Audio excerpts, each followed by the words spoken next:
thou wilt shall be the whole of the law. Hey everyone, FRATER Super Bravo here once again, coming at you with another video. Thank you for joining me and checking out my channel today. Really quick before we get started, if you haven't already, go ahead, look below, find that big red subscribe button and go ahead and hit it for me. We have the goal here of trying to reach 1,000 subscribers. We want to pass it actually, but we want to get 1,000 people by the Thelemic New Year, the spring vernal equinox. So I appreciate everyone helping me reach that goal and all the work and due diligence that everyone has done thus far. I know people that watch this channel are magicians. We are aspiring to be better, and we are magicians, and what do magicians do? We create, we innovate, and we make things happen. So I have no doubt that we're going to make this happen here, and I want to thank you guys in advance for helping me to reach this goal. Again, when we do reach the goal, big thing, doing a giveaway. So giveaway contest, a free custom-made Earth Pentacle, as it were. So some of these things are really, really nice, and I will be giving one of those away free of charge when we get to this goal. So let's make it happen, guys. I know you can do it. Thank you in advance. All right. Without further ado, the topic of today is the Back to Basics series. Once again, we're going to continue on with this for the beginner and the adept alike, because we can always learn something. But today's topic is specifically going to be the lesser ritual of the hexagram. We've done the pentagram ritual. We also done Star Ruby and Resh and the middle pillar exercise. But we worked with the microcosm, right? We worked with the microcosm with the pentagram ritual, and now we're moving to the macrocosm of the stellar realm, the astrological, zodiacal, planetary forces of the hexagram ritual. The lesser ritual of the hexagram is another foundational ritual that is given to by magical orders and teachers to their students for training and as a ritual to create sacred space and further set up a magical working for a desired end as well. This ritual was originally given to members of the Hermetic Order of the Golden Dawn, but it wasn't given until the Adeptus Minor grade. They felt that you needed a strong foundation with elemental energies in the microcosm before, and a lot of work with the pentagram ritual before they would even think of giving you the hexagram ritual. And then at the Adeptus Minor grade, once you pass through the portal and all that good stuff, you would, in the Golden Dawn Vault, receive the, after you went through the ritual as a part of your training, you would get the hexagram ritual and the Rose Cross ritual. At least that's how it's been taught to me. That's enough history. I don't want to keep going on and on about the ritual, but it was a foundational ritual, and that's when you got it originally. Now it is given out much earlier. You see it in books, and I don't see a problem with that. I don't think you need to practice the pentagram ritual for 2-3 years every day, 5 times a day, before you are capable of doing the hexagram ritual. I don't think that's, I don't think you need to do that. Now, I don't think you should go all in and be doing all these things from day one and get overwhelmed and then not do things properly. I'm not saying that at all.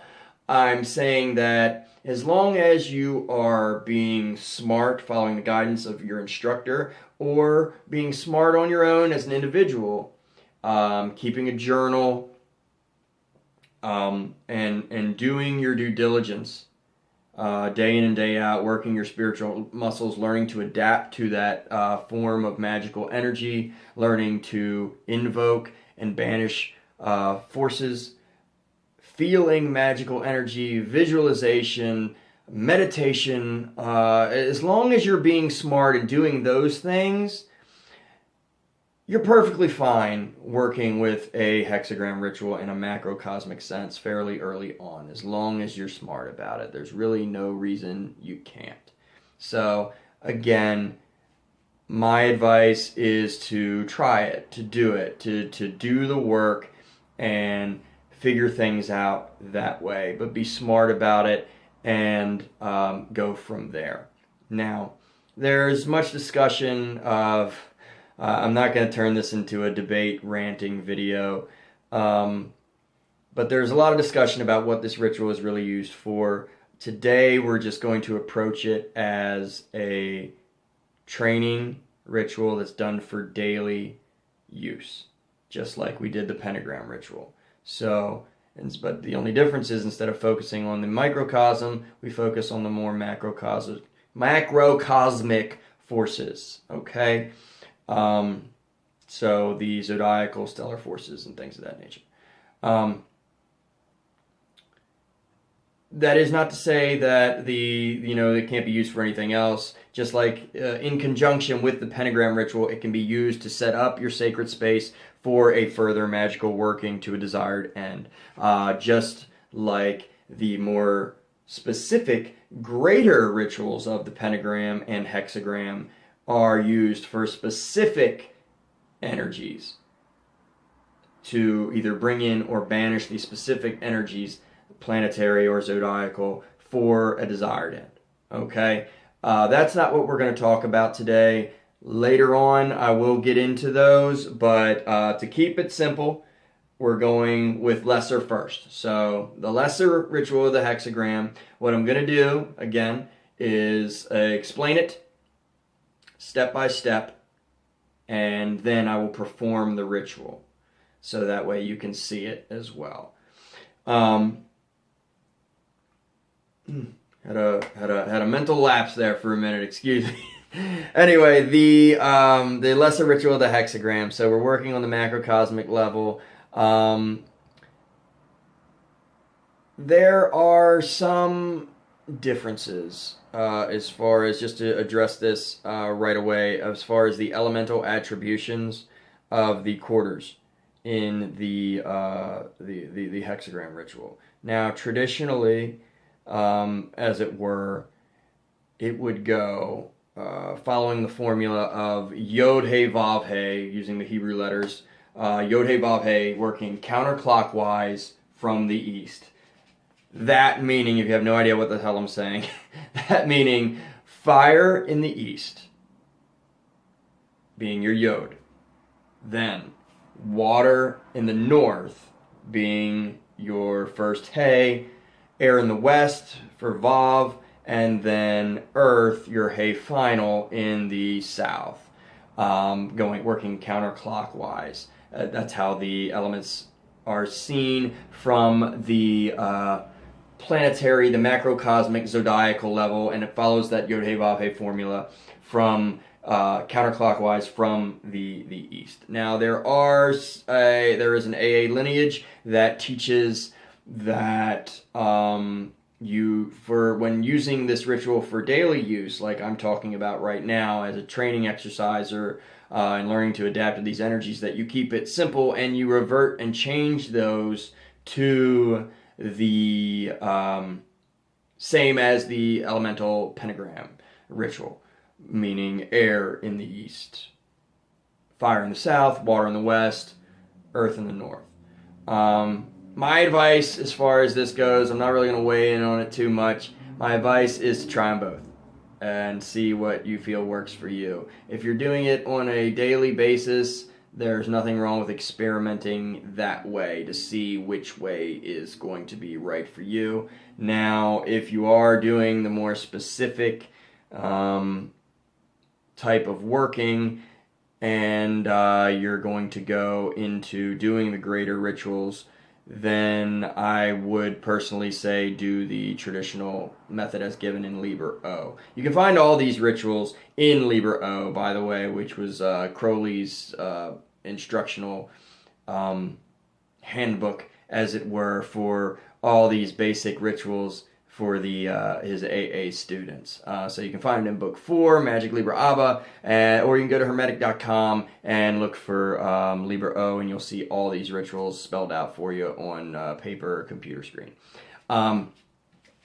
It's also good to kind of have a copy of the ritual in front of you. So you might want to hit pause, get that, and look, and follow along that way if that helps in the learning experience. Anyway, so that's the quick note on the elements. Leave it up to you. Today we are going to be going over the invoking form, and we are going to, just like we did the pentagram, we did invoking pentagram. We're going to do invoking hexagram today, lesser hexagram, and I'm going to do the traditional method as given in Liber O. So fire in the east, earth in the south, air in the west, and water in the north. Okay, so without further ado, this is how you do the ritual. There's 2 ways to start it. You can either start just like the pentagram ritual with Kabbalistic cross, centering yourself, bringing the energy down, using the same Hebrew atah, malkuth, vegebura, vegedula, leolam, amen. See the pentagram ritual for a more in-depth thing of that. But you're bringing the energy down through your crown and ajna chakra, through your body, down the middle pillar, balancing yourself and connecting with that divine energy. You can start by doing that, or you can start with the analysis of the keyword, which is done as follows. You're standing in the center, facing east. You would take your wand, your dagger, or your fingers, whatever magical implement you were using, and then you would say INRI, just like above the crucifix, the formula of INRI. Then you're going to draw the equivalents in Hebrew, which would be Yod, Nun, Resh, Yod. Okay? Once you do that, then you bring your hands to heart center, and you say, Virgo, Isis, Mighty Mother, Scorpio, Apophis, Destroyer, Soul, Osiris, slain and risen.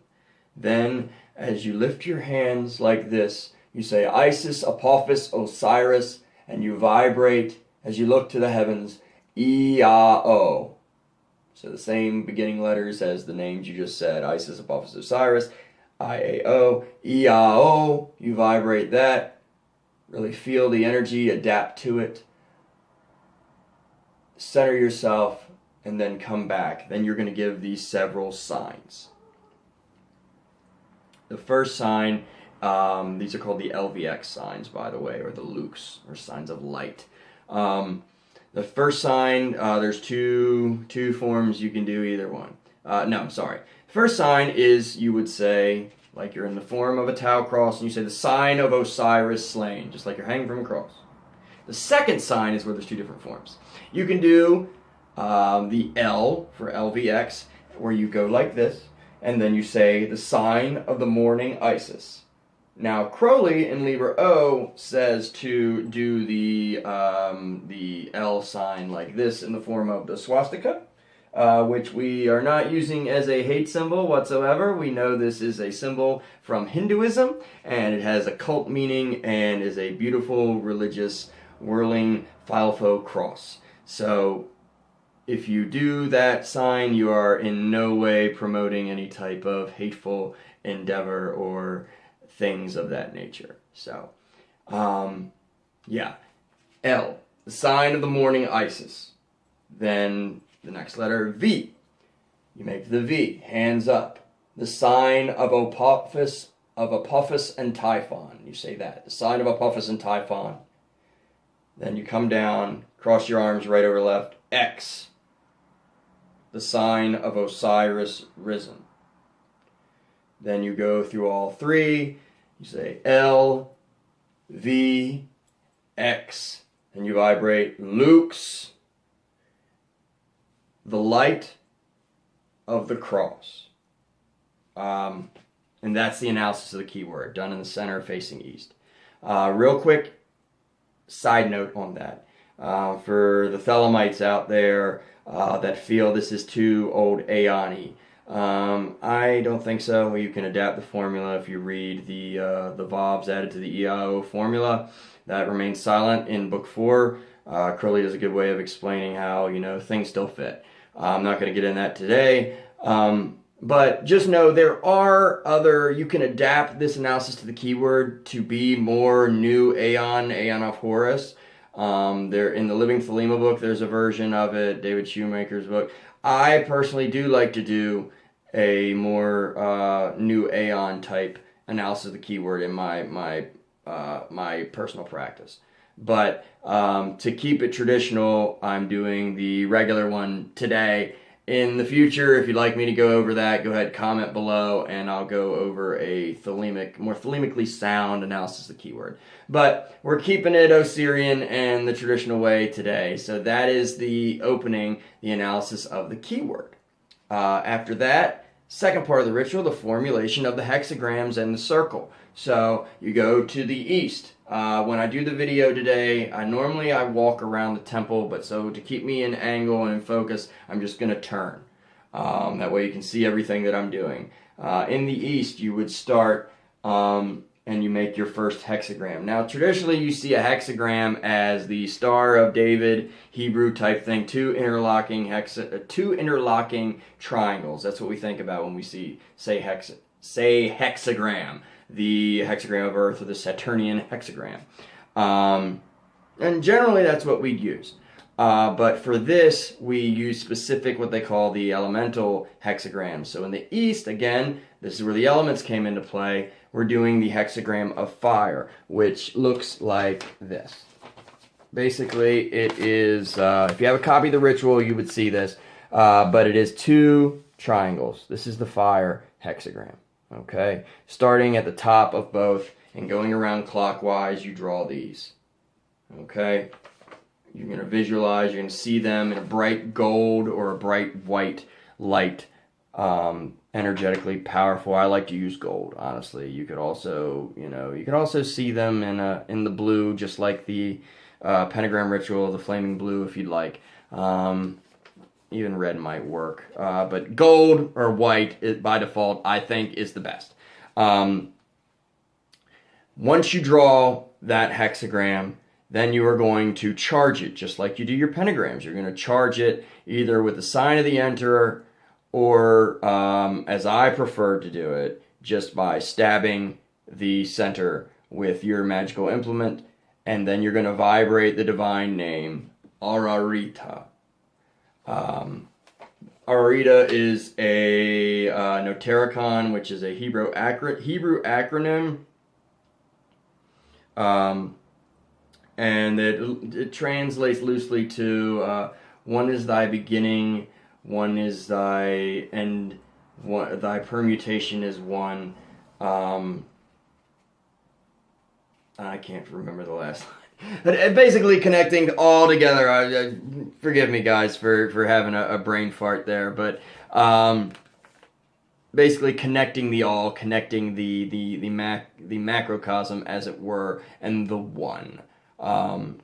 So Ararita, talking about that one powerful force of connecting macrocosmic, beautiful, wonderful energy. Okay, so as you go from the east, you draw the hexagram of fire. Then we're going to draw a connecting line and come to the south.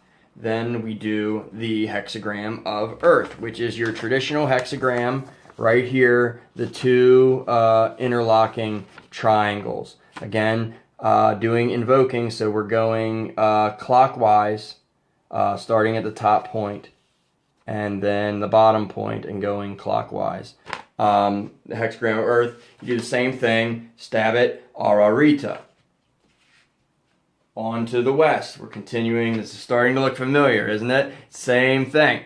We go to the west, only we draw the hexagram of air, which looks like this. It's basically the same thing, only they're not connected. So, same thing, and you'll see me do it as Lottie's it started to bleed through. Oh, well. Okay, then Ararita. Again, draw the connecting line into the north. When you go into the north, water. the last one. This one is the only one where you're going to start with the bottom triangle. Again, you're going to go clockwise and then do the top one. Stab it in the center right where they meet there and vibrate. You guessed it, Ararita.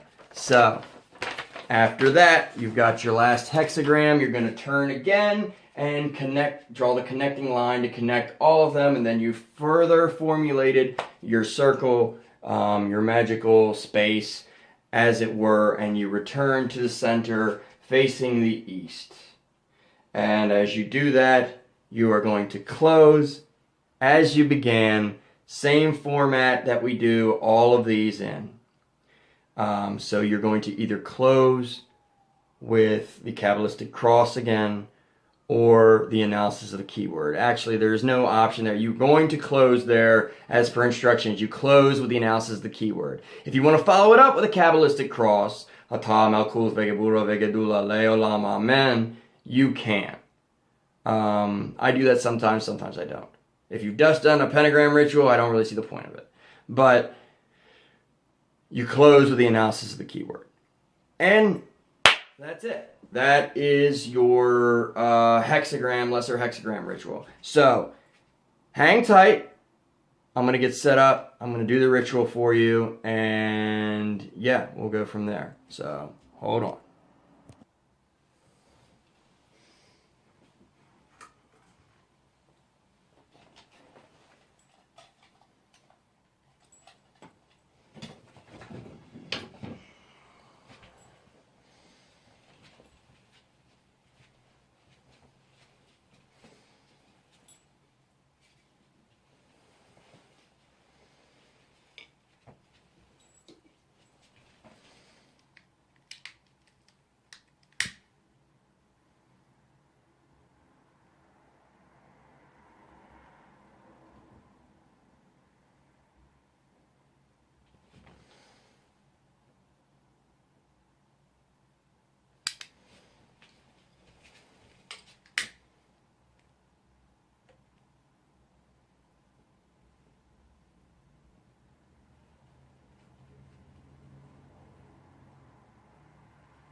I-N-R-I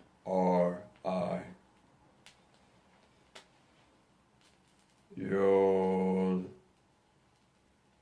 Nun Resh Yod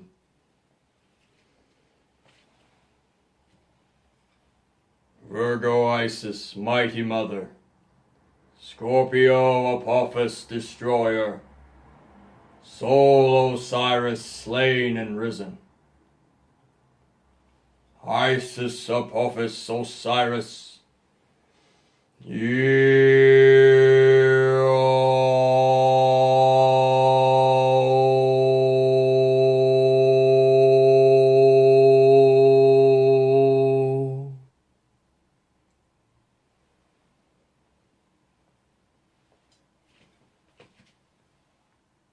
the sign of Osiris slain.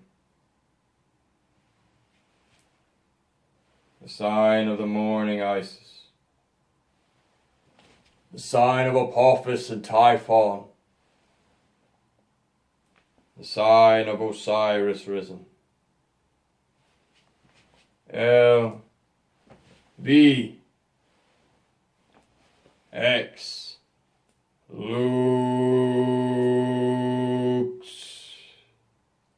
the light of the cross.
I-N-R-I. Yod, Nun, Resh, Yod. Virgo Isis, Mighty Mother. Scorpio Apophis, Destroyer. Sol Osiris, slain and risen. Isis, Apophis, Osiris.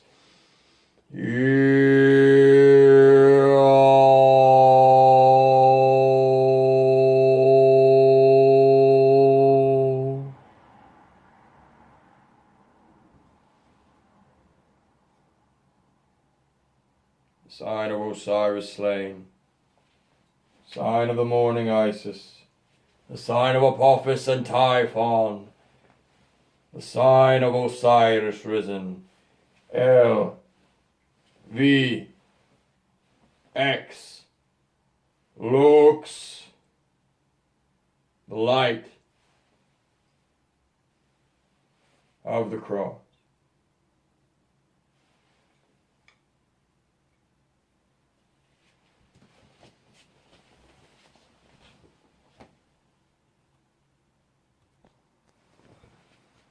All right, boom, guys. There you have it. Probably not my best performance. Again, kind of a crazy day, all over the place. But I hope you got something out of this video. In the future, we will go over the greater versions and the rest of the Supreme Pentagram ritual as well. And I will perform those. Again, if you'd like to see the Thelemic version, let me know. Otherwise, check out the book Living Thelema. There's a version of that in there if you want to see that. Yeah, that's about it. I hope you guys enjoyed it. Thank you for joining me. We will continue this Back to Basics series. A couple more important topics, as in how to conduct and construct a magical ritual, which is a basic thing. Is probably going to be our next thing, and we're also going to be looking at the Star Sapphire and a bunch of other great stuff. So that's what we have to come. Bunch of things happening. We'll have an announcement, very, very big thing happening within the next month or so. I'll have a big announcement to make. That's it for today, though. And I will see you guys next time. Thank you very, very much. Again, please remember to like, subscribe, and share so we can get to that goal and I can do those giveaways. So, again, thank you guys very, very much. I hope you enjoyed it. See you next time. Love is the law. Love Underworld.